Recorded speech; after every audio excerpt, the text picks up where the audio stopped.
Kiranya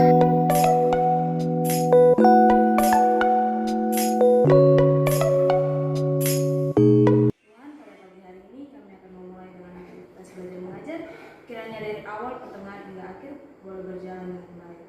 Inilah doa kami, hanya dalam nama Tuhan Yesus kami telah berdoa. Haleluya, amin. Kita lanjut pada materi kita ya. Nah, materi kita kali ini masih terusan dengan materi kita yang minggu lalu. Masih ingat? Materi kita minggu lalu itu tentang sistem pembagian kekuasaan ya. Jadi ada berbagai macam pembagian kekuasaan. Nah, tapi sebelum kita melangkah kepada materi kita ya, Ibu minta kalian semua berdiri.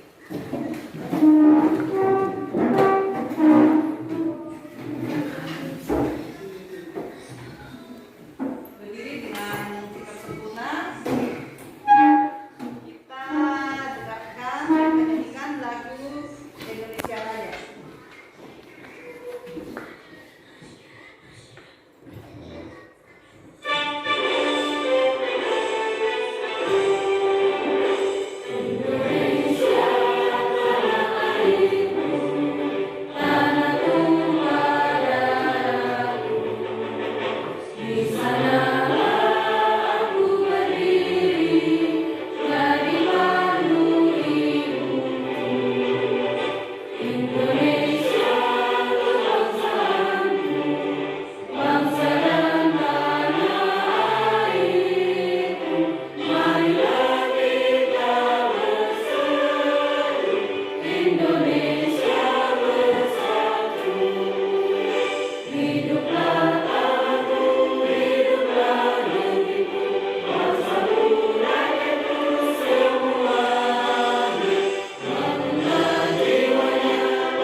Materi pagi hari ini kita akan mempelajari yaitu tentang kedudukan dan fungsi Kementerian Negara Republik Indonesia dan lembaga pemerintahan non-kementerian.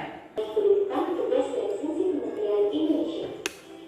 Dapat melihat sistem pemerintahan yang diakui Indonesia adalah sistem presidensial. Pada negara yang menggunakan sistem presidensial, seorang presiden punya dua kewenangan, yaitu kewenangan sebagai kepala negara dan kewenangan sebagai kepala pemerintahan. Nah, di Indonesia, dalam menjalankan tugas dan kewenangannya sebagai kepala pemerintahan, presiden dibantu oleh pimpinan negara. Kementerian adalah perangkat pemerintahan yang memiliki urusan tertentu dalam pemerintahan dan bertanggung jawab kepada presiden. Keberadaan kementerian sendiri Pemerintahan, jadi itu ya, dia mempunyai dua kewenangan sekaligus ya. Tetapi secara teknisnya ya, walaupun dia mempunyai kedudukan tadi ya, secara tekniknya itu kewenangannya itu berbeda ya.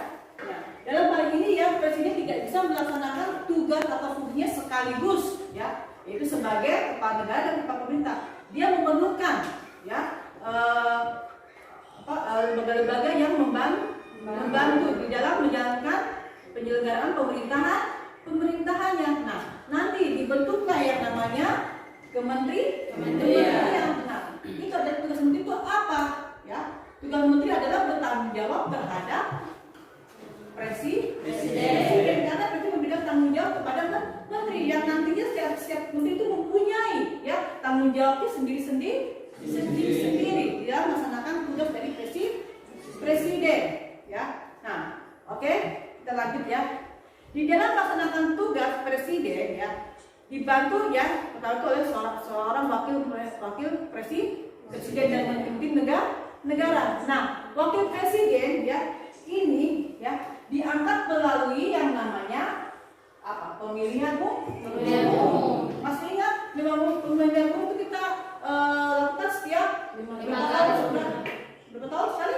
5 tahun sekali. Sama dengan presiden. Nah, tugas dari wakil presiden itu sama dengan ya di sini presiden dan wakil presiden itu memilih atau mengangkat menteri-menteri. Nah, menteri-menteri negara ini ya dipilih dan diangkat serta diberhentikan oleh presiden sesuai dengan kewenangannya yang sudah diatur dalam Undang-Undang Dasar tahun 45. Jadi pengangkatan menteri itu tidak asal angkat saja begitu, tetapi ada aturannya ya yang disesuaikan dengan Undang-Undang Dasar tahun 45.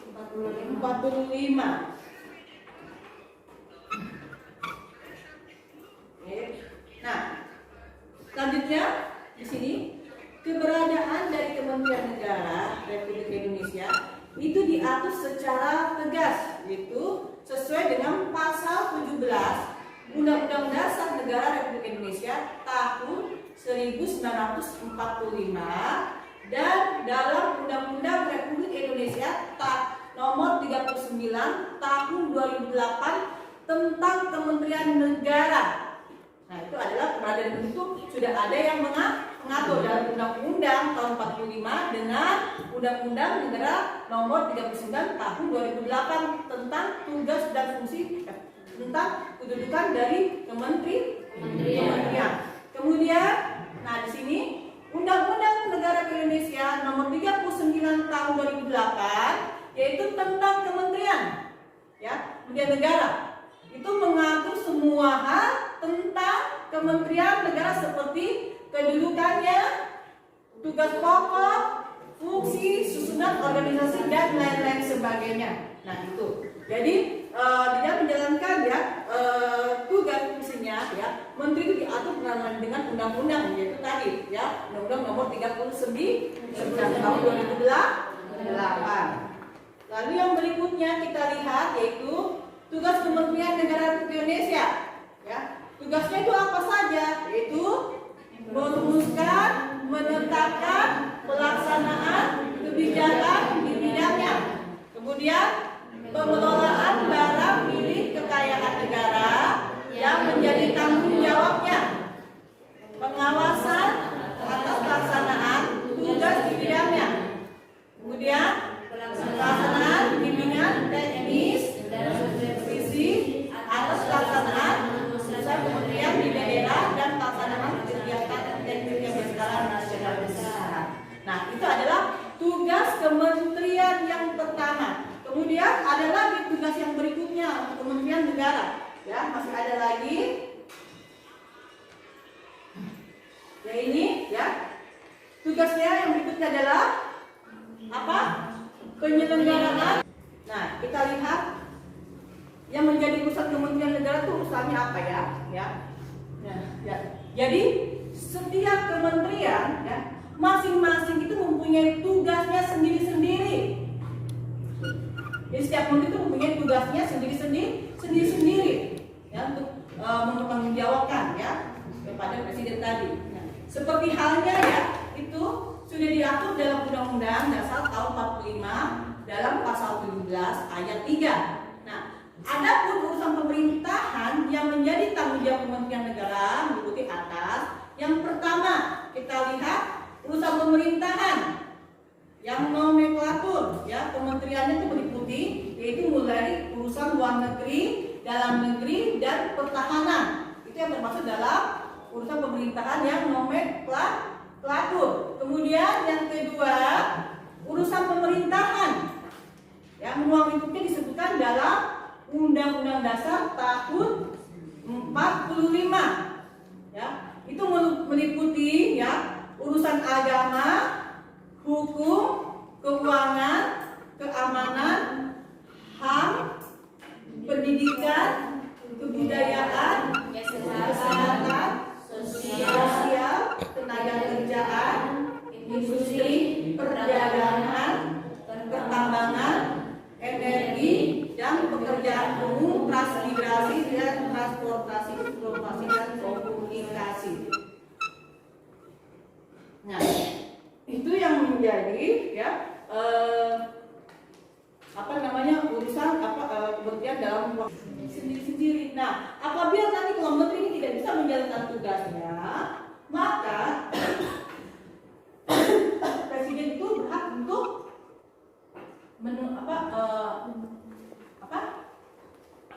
presiden berhak untuk apa? Memberhentikan menteri tersebut sesuai dengan peraturan perundang-undang, ya. Jadi tidak enak masuk ke rumah sakit, tidak, ya. Mereka juga bekerja, mereka juga berpikir keras bagaimana caranya, ya. Kalau sampai misalnya perekonomian tidak bagaimana, berarti ya selesai juga, dia bisa dilengserkan, toh. Ada yang mau jadi menteri tidak? Ada cita-cita mau jadi menteri? Ya? Tidak ada. Tidak ada. Jadi bupati? Tidak ada di bupati. Mau jadi apa? Jadi pilot. Ya, Satpol PP Bu. Kalian harus punya angan-angan, toh. Siapa tahu saja bisa jadi menteri. Yang penting kita berusaha. Oke, kita lanjutkan. Kemudian kementerian berdasarkan koordinator yang berfungsi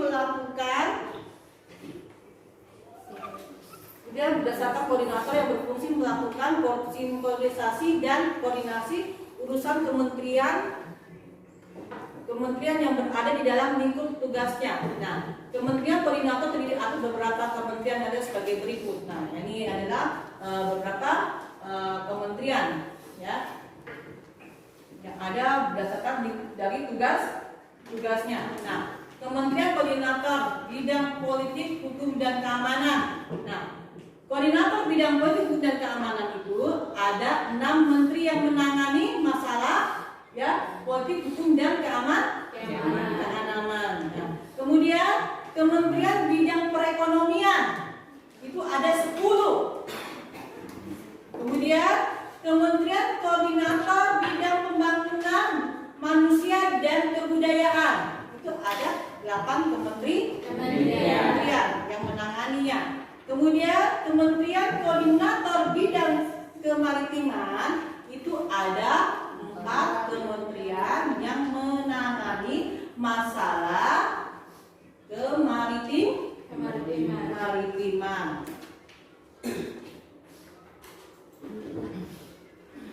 Kemudian kita lihat lagi kementerian koordinator bidang politik, hukum dan keamanan itu diantaranya ada 6, meliputi Kementerian Dalam Negeri, Kementerian Hukum dan HAM. HAM itu apa? Ya, minta hak manusia. Ada yang tidak tahu? Ya, tidak tahu berarti kamu turun di SD sudah. Kemudian yang ketiga, Kementerian Luar Negeri, Kementerian Pertahanan, Kementerian Komunikasi dan Informatika, dan yang keenam Kementerian Pendayaan Aparatur Negara dan Informasi Birokrasi. Itu adalah ke-6 menteri ya di bidang politik, hukum dan keamanan. Kemudian masih ada lagi yaitu Kementerian Koordinator Bidang Perekonomian. Nah, perekonomian ini ada 10 yang tadi dikatakan tadi, ada 10 ya. 10 kementerian yang membidangi dalam bidang ekonomi. Nah, apa saja yang menjadi Kementerian Koordinator Bidang Perekonomian ya, yang berada di bawah perekonomian, yaitu menyangkut diantaranya Kementerian Keuangan, Tenaga Kerjaan. Nah, tenaga kerjaan itu masuk ke perekonomian ya. Jadi bukan masuk ke dalam sumber daya manusia, bukan. Jadi masuk ke perekonomian. Kementerian Perindustrian, ya. Kemudian perdagangan, kemudian pekerjaan umum dan perumahan rakyat, pertanian, itu masuk dalam ekonomi. Kemudian lingkungan hidup dan kehutanan. Kemudian agraria dan tata ruang Badan Pertahanan Nasional. Kemudian yang ke-9 BUMN, apa? Badan Usaha Milik Negara. Itu masuk dalam koordinator bidang perekonomian. Kemudian yang ke-10 koperasi dan usaha kecil dan menengah. Nah, ini adalah di bawah koordinator bidang perekonomian. Jadi ada beberapa menteri yang menangani masalah perekonomian. Ini ada 10 menteri, ya. Menteri Keuangan siapa? Siapa? Ayo. Sri Mulyani. Iya, jangan lupa. Nanti orang kamu tidak digaji nanti. Gitu. Jadi ingat keuangan ya. Oke. Lupa. Kemudian, nah, di bawah Kementerian Koordinator Bidang Pembangunan Manusia dan Kebudayaan, ya, di sini. Nah, di sini Kementerian Koordinator di bidang pembangunan manusia itu ada 8 kementerian, antaranya Menteri Agama, kemudian Menteri Pendidikan dan Kebudayaan, itu masuk dalam ini koordinator pembangunan manusia dan kebudayaan. Kemudian yang ketiga Kementerian Kesehatan, Kementerian Riset Teknologi dan Pendidikan Tinggi. Kemudian Kementerian Sosial. Yang keenam Kementerian Desa, Pembangunan Daerah Tertinggal dan Transmigrasi. Kemudian yang ketujuh Pemberdayaan Perempuan dan Perlindungan Anak. Dan yang kedelapan Kementerian Pemuda dan Olahraga. Ini 8 menteri ini, ya, yang berada di bidang pembangunan manusia dan kebudayaan. Lalu, nah, kita lihat Kementerian Koordinator Bidang Kemaritiman yang tadi, ya, itu ada 4, yaitu menangani masalah Kementerian Energi dan Sumber Daya Mineral.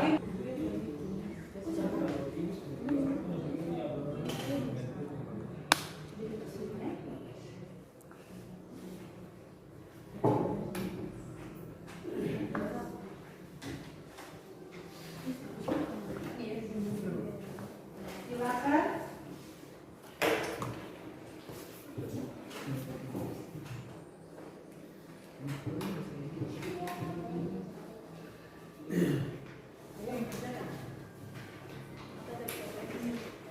Kira-kira mana yang kalian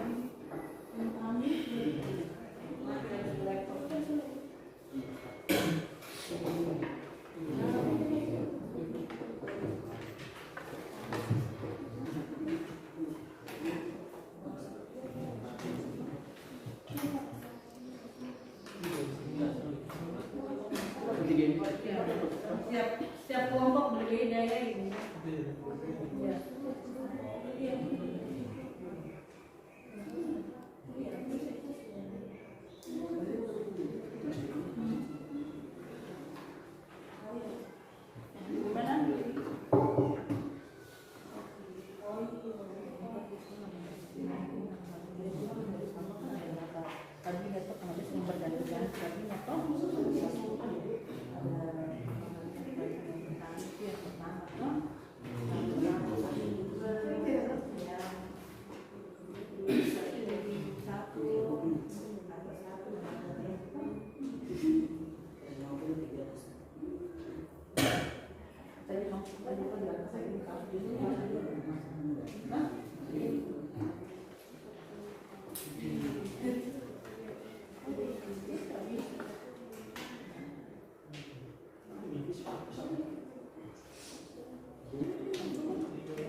bagi kelompoknya. Baik, terima kasih atas waktu yang diberikan kepada kami. Kelompok 1, kami akan membacakan hasil diskusi kami. Nomor 1, lingkup tugas Kementerian Koordinator Bidang Politik, Hukum, dan Keamanan. Nama kementerian: 1. Kementerian Dalam Negeri, 2. Kementerian Hukum dan HAM, 3. Kementerian Luar Negeri, 4. Kementerian Pertahanan, 5. Kementerian Komunikasi dan Informatika, 6. Kementerian Pendayagunaan Aparatur Negara dan Reformasi Birokrasi. Nomor 2, lingkup tugas Kementerian Koordinator Bidang Perekonomian. Nama kementerian: 1. Kementerian Keuangan, 2. Kementerian Ketenagakerjaan.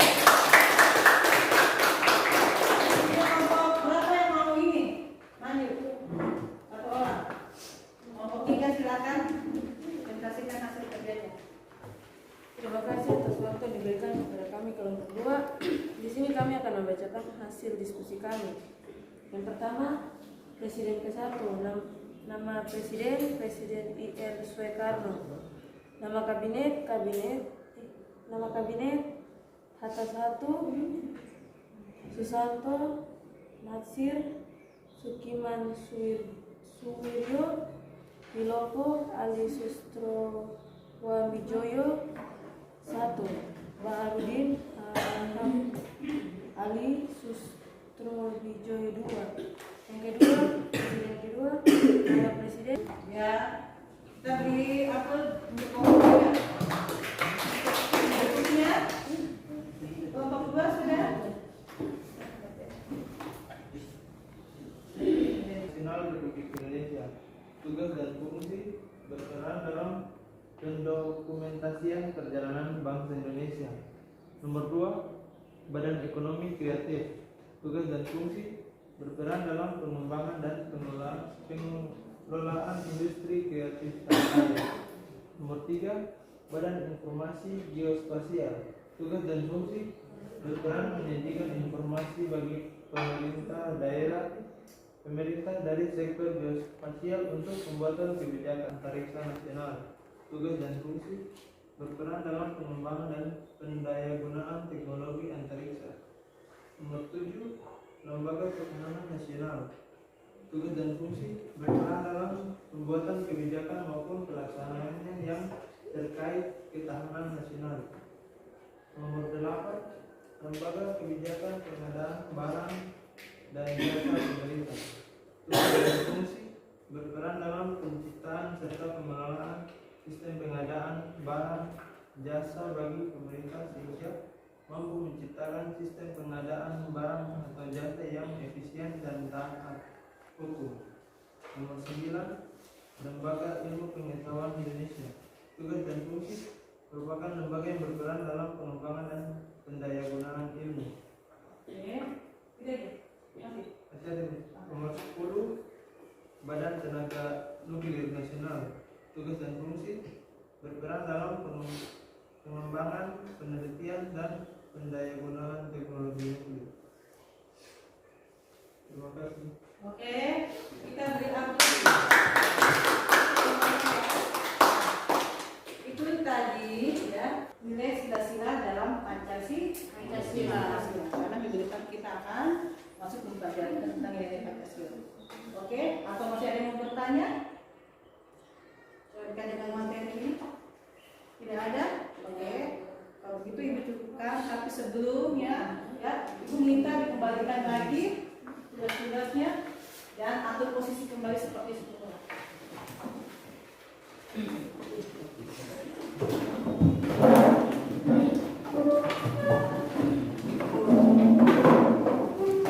Kita akan menyanyikan sebuah lagu daerah sebagai penutup kegiatan pembelajaran kita di pagi hari ini. Dan kita minta kalian semua ya kita bernyanyi bersama-sama supaya kita lebih rileks ya.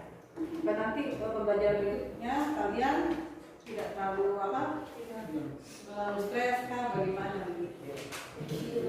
Ya pikiran-pikiran ya kita buang semuanya. Oke, ingatkan. Kita ini sama-sama ya.